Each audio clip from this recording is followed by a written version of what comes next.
महंगाई हमें कितने दिन तक परेशान करेगी। हम साधुवाद देते हैं आरबीआई को, कम से कम रिजर्व बैंक ने तो ये माना कि इस देश में महंगाई है। जब हमारा देश निर्यात करने की स्थिति में है गेहूं की, फिर हमारे यहाँ खाने पीने की चीज़ें महंगी क्यों हो रही हैं। भारतीय जनता पार्टी के नेता, साथ में जो संगठक दल है वो और सरकार ये कतई मानने को तैयार नहीं है कि देश में महंगाई है। नमस्कार, स्वागत है आपका हिंद वॉइस में। लेकर आया हूँ आपका अपना कार्यक्रम अशोक वानखड़े बोलता है। अशोक वानखड़े बोलता है तो फिर अशोक वानखड़े तोलता है और फिर तुलेगी यहाँ पे सरकार इसलिए तुलेगी क्योंकि पूरी सरकार फायर फाइटिंग में लगी हुई है कि जितने भी गल्फ नेशन हैं या मुस्लिम जो देश है उनको कैसा खुश किया जाए। देश में पूरा जो बीजेपी का एक ब्रिगेड है, संघ समर्थित ब्रिगेड है, वो अभी भी उसी टोन पे हिंदुत्व की बात को लेके आदामा है। जगह जगह राज्यसभा के चुनाव को लेके हॉर्स ट्रेडिंग चल रही है, असंख्य चीज़ें देश में चल रही हैं, लेकिन एक चीज़ है जो पिछले 14 महीने से निरंतर बढ़ी हुई है और वो सब आप लोगों के जीवन का एक अंग है। मैं महंगाई की बात कर रहा हूँ। सरकार भले ही कहे कि महंगाई नहीं है, नेता भले ही कहे कि लोग सिर्फ चिल्लाते हैं इतनी महंगाई नहीं है, भले ही लोग कहेंगे कि एयरपोर्ट पे टिकट नहीं मिलते, सारे फ्लाइट फुल जा रहे हैं, तो फिर महंगाई कहाँ से हो गई। कोई ये कहेगा कि पेट्रोल पंप पे लाइनें लगी रहती है तो महंगाई कहाँ से हो गई।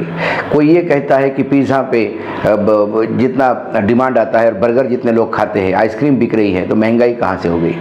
लेकिन इस देश में ice cream, pizza, burger, air travel करने वाले लोगों का प्रतिशत मात्र 2 या 5% हो सकता है। 135 करोड़ का ये उपमहाद्वीप महंगाई के तांडव से परेशान है। और भले ही वो कोई माने ना माने, लेकिन जो रिजर्व बैंक ऑफ इंडिया है उसके तो बोर्ड ने ये माना कि महंगाई हो रही है। और फिर इस बार रेपो रेट 0.50 से बढ़े हैं, 0.50% से बढ़े हैं। हाल ही में 4 से 4.40 हो गए थे, 4 पॉइंट पे थे रेपो रेट। फिर एक इमरजेंसी मीटिंग बुलाई गई।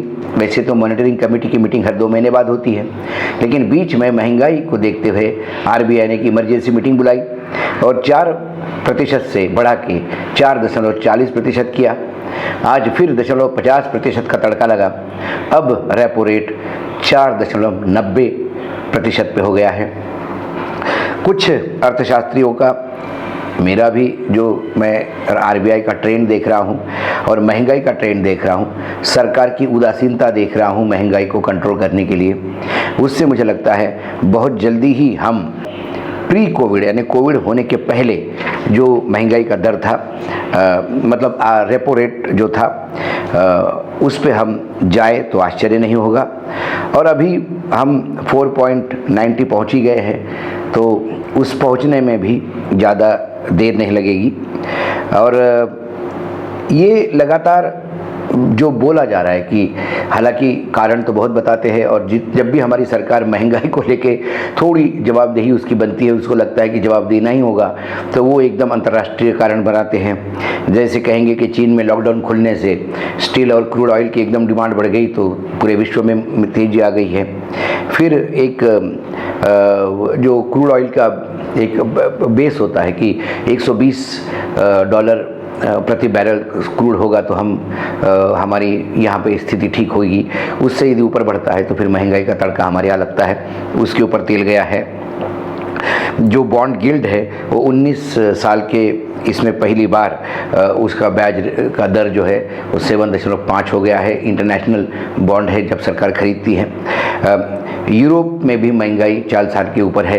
ये तमाम कारण गिने जाते हैं, लेकिन आरबीआई का जो रिपोर्ट कहती है कि यदि हमारे यहाँ रिटेल इन्फ्लेशन हुआ है, खुदरा महंगाई बढ़ी है, तो वो इसलिए बढ़ी है कि खाने पीने की चीज़ें, सब्जियों की चीज़ें, ये चीज़ों से बहुत महंगाई बढ़ गई है। और इस चीज़ों में महंगाई बढ़ती है तो इसमें सिर्फ हम ये कह सकते हैं कि तेल की कीमतें ज़्यादा बढ़ने से कहीं ट्रांसपोर्टेशन में कमी ज़्यादा हो जाती है। लेकिन फ़िलहाल हमें ये देखना होगा कि ये खाने पीने की चीज़ें, जब हमारा देश निर्यात करने की स्थिति में है गेहूं की, फिर हमारे यहाँ खाने पीने की चीज़ें महंगी क्यों हो रही हैं। इस पर सरकार सरकार को देखना होगा। ये जो बीच में 3 किसान कानून आए थे और भंडारण की क्षमता खुल गई थी, कानून भले ही वापस हो गए, लेकिन कई बड़े बड़े उद्योगपतियों ने जो भंडारण करके रखा है, कहीं वहाँ होर्डिंग तो नहीं हो रहा है। सरकार को ये भी देखने की ज़रूरत है। लेकिन सरकार को फुर्सत कहाँ है? सरकार तो दंगों में घुसी हुई है, सरकार तो ईश निंदा में घुसी हुई है, सरकार तो वो कोई यहाँ मंदिर गिरा के वहाँ मस्जिद होने की बात हो रही है। जो सरकार का पितृक संगठन है राष्ट्रीय स्वयंसेवक संघ, उनने तो ये कह दिया कि हर मस्जिद में आप शिवलिंग नहीं ढूंढ सकते, और जो हो गया सो हो गया। अब किसी आंदोलन के लिए संघ हिस्सा नहीं लेगा। लेकिन जब फिर वो बात करते हैं मोहन भागवत जी और फिर उनके जो बाकी संगठन हैं, यदि वो उनकी बात सुनते नहीं तो फिर ये हंसी मजाक की बात हो जाती है।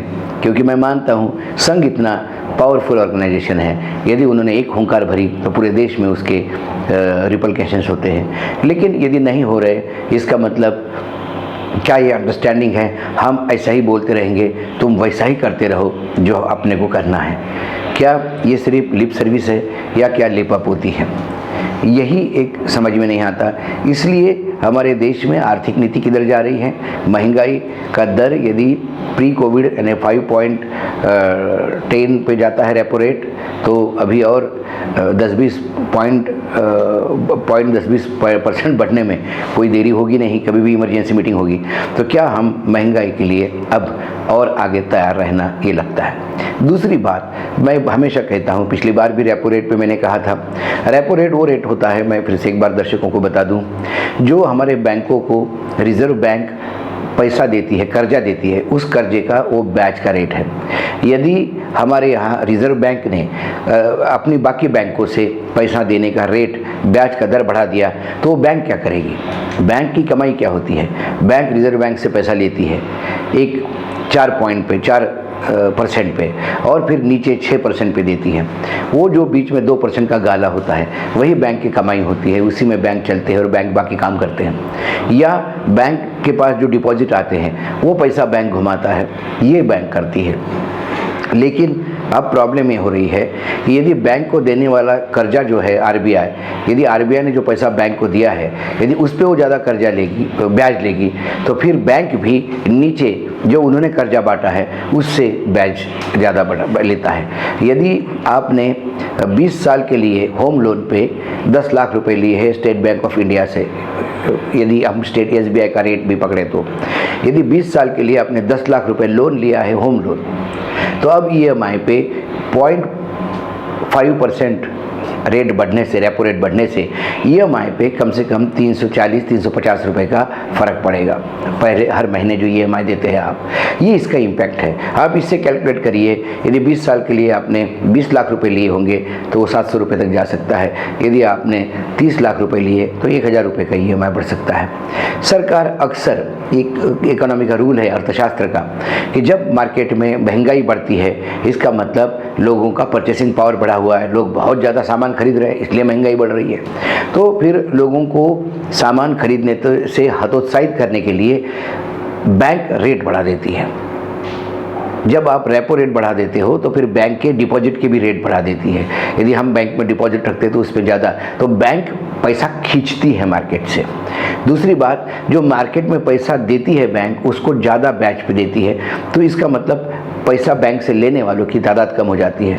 मार्केट में पैसा यदि कम हो जाए तो महंगाई कम हो जाएगी, ऐसा एक पुराना रूल है। लेकिन हमारे देश में इस बार महंगाई क्यों हो रही है, इसके कई अलग अलग कारण हैं। उसमें रेपो रेट बढ़ाना ही मुझे नहीं लगता कि ये कोई ऐसा एक कारण, इसका एक जुगाड़ है कि उससे महंगाई कम होगी। पिछली बार भी रेपो रेट 4.40 हुआ, 4.40 से लेके अभी 4.90 हुआ, अब ये 5.20 भी हो गया। तो क्या हम प्री कोविड की स्थिति पे जाएंगे? हमारे यहाँ महंगाई कई कारणों से बढ़ रही है। सरकार को ये देखना होगा, किसानों को ठीक से मुआवजा नहीं मिल रहा है। किसानों को जिस हिसाब से सरकार ट्रीट करती है, 6000 रुपये की भीख देके आपको यदि लगता होगा कि आप किसानों को खुश कर रहे हैं, तो आप शेख चिल्ली के सपने देख रहे हैं। सर, किसान यहाँ बहुत आहत है। यही कारण है कि इस बार गेहूँ की बुआई कम हो गई है।